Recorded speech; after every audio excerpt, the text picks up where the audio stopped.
Hey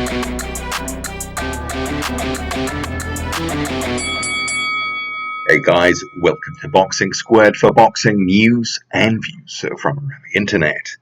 This is the post-fight review for the Filip Hrgović and Alexander Kartosia fight in Denmark, which featured on the Dina Thorslund undercard. That was the co-main event. So destruction in round 2 for Filip Hrgović, as expected. Heading into this fight, this was a tune-up, nothing more. Alexander Kartosia was a late replacement for another tune-up opponent. He was world number 646.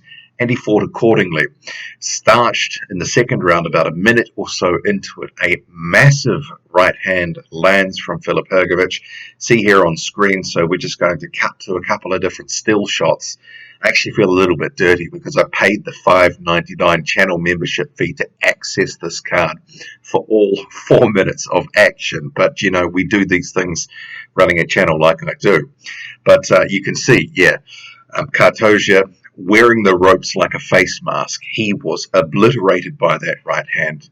But there were a few things with this fight I didn't quite like in terms of what Filip Hrgović was doing.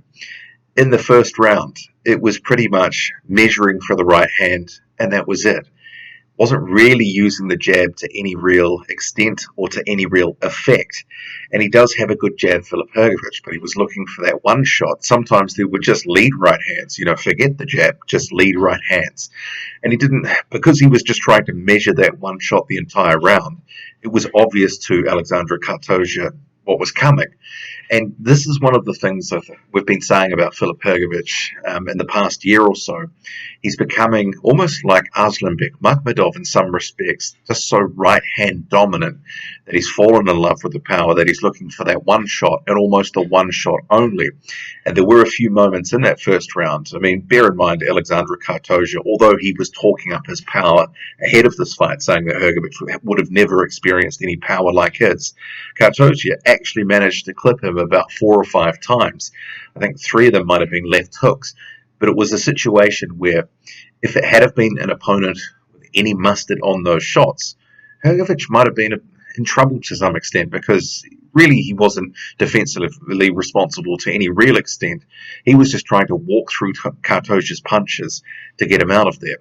Ultimately, he did that. But this whole right-hand dominant thing, it is a red flag for me, because it's almost like on the skills front, he seems to have regressed from the start of his career, where he would use the jab, he would use movement, and even the head movement feels like that's sort of tapered off somewhat and maybe gone back a bit. I think he's still got the ability and all the tools to do so, but just trying to blast out journeyman with one shot, shouldn't he be trying to implement the things that he's doing in the gym? Unless this is exactly what he's doing in the gym. I don't know. But I was a little concerned with what I was seeing in terms of just looking for one shot and basically one shot only. There was a couple of shots that he put to the body. There was the odd uppercut he was looking for. But about 90% of his offense was looking for the right hand. And as I say, sometimes forgetting the jab altogether and going for the lead right hand. But it was a devastating knockout overall. And you can see here, as I mentioned at the start, Kartosia wearing those ropes like a face mask. He that detonated on his chin, and he went down like a sack of potatoes off a cliff. He, didn't look good for a few seconds, but then he sort of seemed to get his bearings and senses back. And, obviously didn't move for a little while, but good knockout for Filip Hrgović. Yeah, it is what it is. We know that this was just sort of blowing off a bit of ring rust. Shame it wasn't a better opponent, because he is ready for it.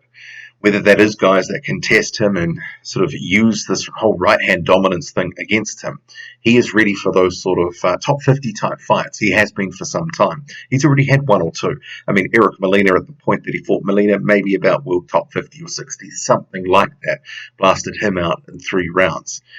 They are talking that there is going to be another couple of fights for the rest of the year.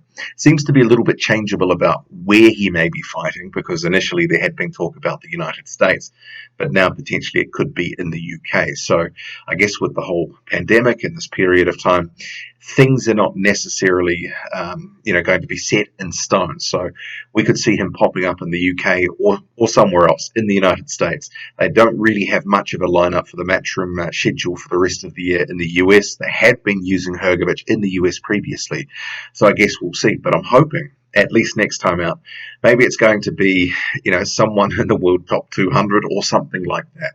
But I would keep expectations in check in terms of the rest of the year, the level of the opponents, just because it seems to be, one, it's hard to get opponents for Filip Hrgovic right now, but two, not a lot of guys at the upper echelon of the division are interested in facing him.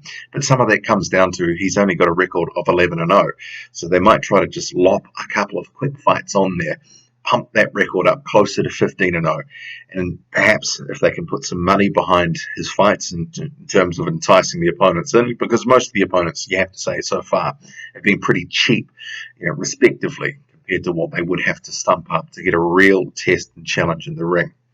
So I think 2020, the rest of it is just going to be about sort of filling that record out a bit, and then 2021, let's hope that he's in a real fight. But what do you make of it all? Filip Hrgovic stops Alexander Kartozia in 2 rounds. Probably lucky it went 2 rounds at all.